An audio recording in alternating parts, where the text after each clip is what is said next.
اللہ تبارک و تعالی امت مسلمہ کی دجالی فتنوں اور سازشوں سے حفاظت فرمائے، آمین۔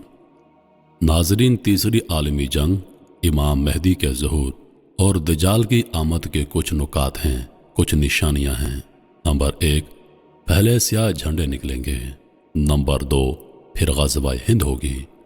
نمبر 4، پھر ہندوستان میں دین کے بدخواہ لوگوں کا قتل عام ہوگا، جیسے گستاخ اور لانتی قادیانی وغیرہ۔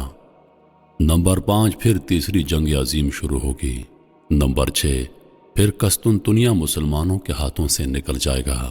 نمبر 7، پھر سفیانی کا ظہور ہوگا۔ نمبر 8، پھر حضرت امام مہدی علیہ السلام کا ظہور ہوگا۔ نمبر 9، پھر سفیانی کا لشکر حضرت امام مہدی سے لڑنے چلے گا تو مکہ مدینہ کے درمیان مقام بیضا پر زمین میں دھنسا دیا جائے گا۔ نمبر 10، پھر بنو کلب کا لشکر امام مہدی کے ہاتھوں شکست کھائے گا۔ پھر مشرق سے سیاہ جھنڈے عرب کی طرف طوفان بن کر اٹھیں گے۔ عرب کو بچانے کے لیے ساری یہودی نیوی میدان میں آئے گی اور سیاہ جھنڈوں کے ہاتھوں بری طرح تباہ ہوگی۔ نمبر 5، پھر حجاز مقدس کا محاصرہ توڑنے کے لیے خلیج فارس کے نزدیک سیاہ جھنڈے دجالیوں سے بڑا زبردست مارکا لڑیں گے اور محاصرہ توڑ دیں گے۔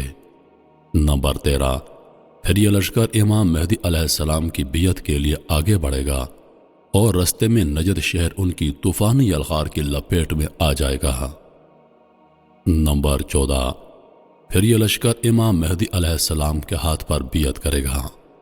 نمبر 15، پھر یہ عربوں سے خزانہ طلب کریں گے، وہ دینے سے انکار کریں گے۔ پھر یہ سیاہ جھنڈے والوں کے ہاتھوں بری طرح قتل ہوں گے۔ ان کے قتل عام کے دوران سیاہ جھنڈے عرب کی ریت کو عربوں کے خون سے ترک کر دیں گے۔ اس خوفناک قتل عام کا ذکر احادیث مبارکہ میں بھی ملتا ہے۔ یہی وجہ ہوگی کہ عرب بہت کم رہ جائیں گے۔ پھر عرب بھاگ کر مکہ اور مدینہ میں پناہ لیں گے اور اپنی جان بخشی کے لیے خزانہ دینا چاہیں گے، لیکن سیاہ جھنڈے لینے سے انکار کر دیں گے۔ پھر سیاہ جھنڈوں کی اگلی یلغار کا نشانہ مصر بنے گا، جس کا ذکر احادیث میں ملتا ہے۔ پھر ایران کی باری آئے گی، لیکن ایران اطاعت قبول کر کے جان بچائے گا۔ پھر رومی اپنے وہ لوگ جو اسلام قبول کر چکے ہوں گے واپس مانگیں گے۔ نہ دینے پر رومیوں کے 80 جھنڈے سیاہ جھنڈوں سے لڑنے کے لیے نکلیں گے۔ ہر جھنڈے تلے 60,000 رومی ہوں گے۔ ان کی اتنی تعداد دیکھ کر سیاہ جھنڈوں میں سے 1/3 بھاگ جائیں گے، جن کی توبہ اللہ تعالیٰ قبول نہ کرے گا۔ پہلے دن مسلمان ایک جماعت کو لڑنے بھیجیں گے، ساری جماعت شام تک شہید ہو جائے گی۔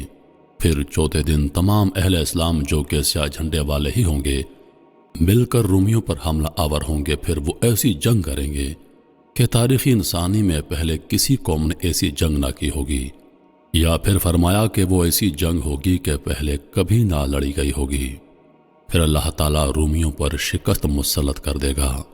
پھر مسلمان یعنی سیاہ جھنڈے ان کا قتل عام کریں گے، یہاں تک کہ رومیوں کی لاشوں کے پہلو سے پرندہ اڑے گا، وہ مر کر گرے گا لیکن لاشوں کے سمندر کو پار نہ کر سکے گا، اور مر کر گرے گا بھی تو ایک لاش پر۔ اس جنگ کے بعد آدھے سے زیادہ لشکر آرمینیا کی طرف جائے گا۔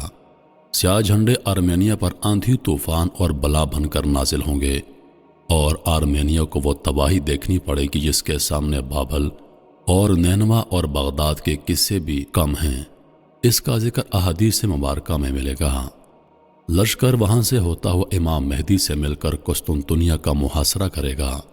اللہ سیاہ جھنڈوں کی جہاد کا یہ صلہ دے گا کہ ان کے نعروں سے قسطنطنیہ فتح ہو جائے گا۔ پھر سیاہ جھنڈوں کا کچھ لشکر یورپ کی طرف نکلے گا، اور جب یہ یورپ کی دہلیز پر پہنچے گا تو پورے یورپ میں کوہرام مچ جائے گا، لیکن یہیں پر خبر پہنچ جائے گی کہ دجال نکل آیا ہے۔ پھر یہ لشکر وہاں سے انتہائی تیزی سے واپس آئے گا، ان کی رفتار انتہائی تیز ہوگی۔